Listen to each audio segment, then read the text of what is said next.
大家好，我叫Mei 老师. Hello everyone, I am Mei 老师, and I'll be your teacher today, going through the pandas of China. What are pandas? Pandas are distinctive, large black and white mammals that we see, fluttering about and usually always associated with China. And in Chinese, they are actually called Xiong Mao,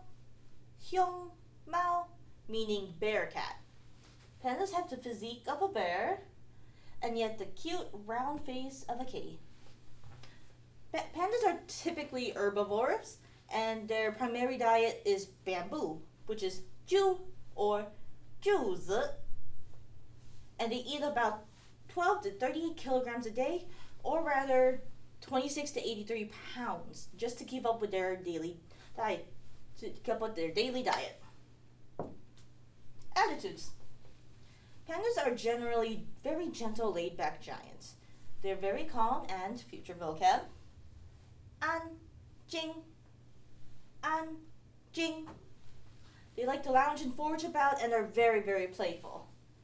They're generally non-aggressive unless you provoke them, as most creatures in the wild, and they're typically very solitary, unless you decide you want to mess with its food. Now, do you remember which parts of the pandas are black?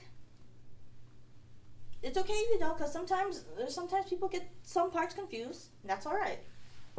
But if you guess the legs, the arms, and the back shoulder around, the ears, and the eyes, you got it right. Some language fun facts for you. Typically, you'll hear dai meng, meaning stay cute or cute and silly. And this phrase is much more common. Think of panda videos, cat videos, dog videos, pet fails, where they're rolling around and just, you get a laugh out of it. That's where you would mostly use dai meng. And then meng da, adorable, delight in seeing cute.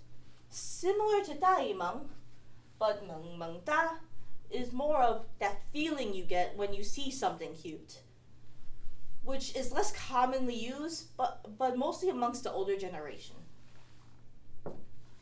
And did you know pandas have a false thumb that helps them grip and maneuver bamboo?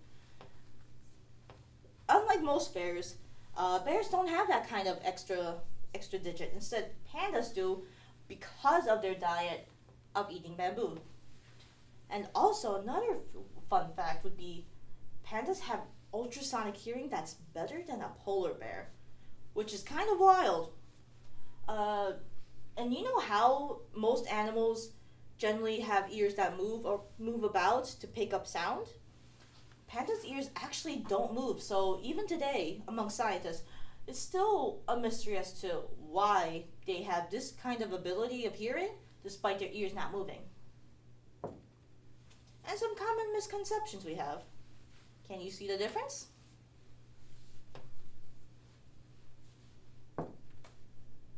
And why is that? Simple. 我尾巴是白色. Pandas' tails are actually white, but sometimes you'll occasionally see black tails, but that's more of a design aspect, I would say. Another misconception would be our fellow red pandas and our good fluffy big pandas. They are both called Xiong Mao. However, with red pandas, you can hear two terms, which is either Xiao Xiong Mao or Hong Xiong Mao, which is small panda or red panda. And the thing about these two, they're actually not related to each other, even though they share the same name. They are roughly in the same area, but they're not related at all. And instead, I personally think that red pandas are more closely related to the raccoon family, don't you think?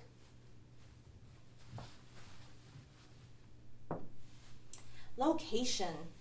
Pandas are located in the central mountains of China. As you can see right here, you know how China is the shape of a rooster? Yep, just in the center part of the belly, in this area here. And they're spread across 3 provinces. We have Gansu, Sichuan province in the Minshan mountains here, where these 3 green colors are, and then Shanxi province in the Qingling mountains. In these areas, they are not only are they mountainous, but they're full of dense bamboo forests.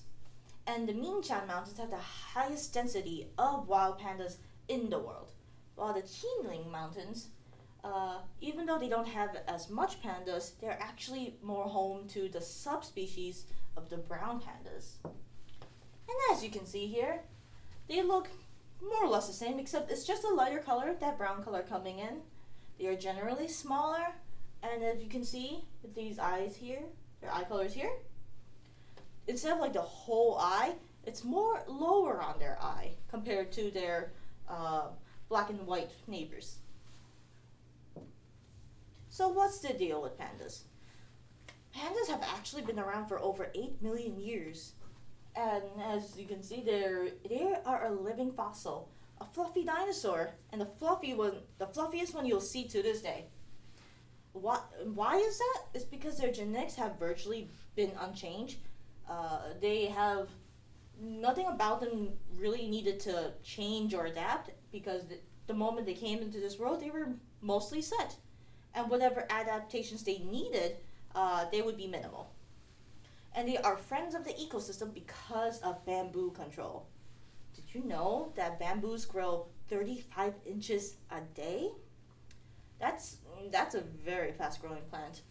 So with bamboos and pandas, because pandas require the 26 to 83 pounds a day, they are well taken care of that. And not only that, pandas also plant the bamboo seeds through their fecal matter and shedding. Because they roam around such an expanse looking for food, whatever is stuck on them, the bamboo seeds, will come off as they roam around. Another thing with pandas is they are the worldwide symbol of conservation. And not only just the pandas, but also other endangered animals fall under this umbrella, under the protection of it. And then you have the Chengdu Panda Breeding Research Base. They are dedicated to the preservation and restoration of pandas. And then you also have the World Wildlife Fund that also helps with conservation. Cultural significance. Throughout history, there's a thing called panda diplomacy, which is China giving pandas out as a gesture of goodwill. And between the years 1957 to 1983, 24 pandas were given to 9 nations. Since then, though, they have only ever been loaned out, and it's about roughly 1 million each panda a year. And for what pandas symbolize, they symbolize strength, li, yin, yang, with their coloration of the black and white, and then eternal youth, again with their coloration, because the color of their fur doesn't really change at all, and so that's why they virtually look eternally youthful. And peace and friendship because of the panda diplomacy.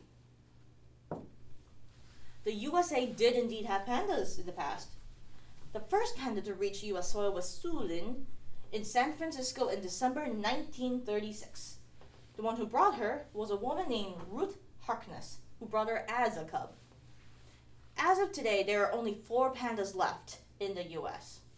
And on February 22nd of 2024, Zoo Atlanta are the hosts of these 4 pandas: Lun Lun, Yang Yang, Mei Lun, and Mei Huan. Oops. And then as of May 17th, 2024, the San Diego Zoo will be expecting 2 pandas by the end of this year. And now some panda representations.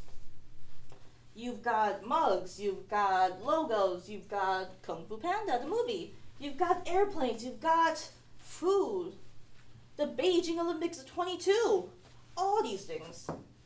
buses, cookies, sports logos, all these things, the number one you think, the number one thing you think, the number one thing you think of, is China whenever you see pandas.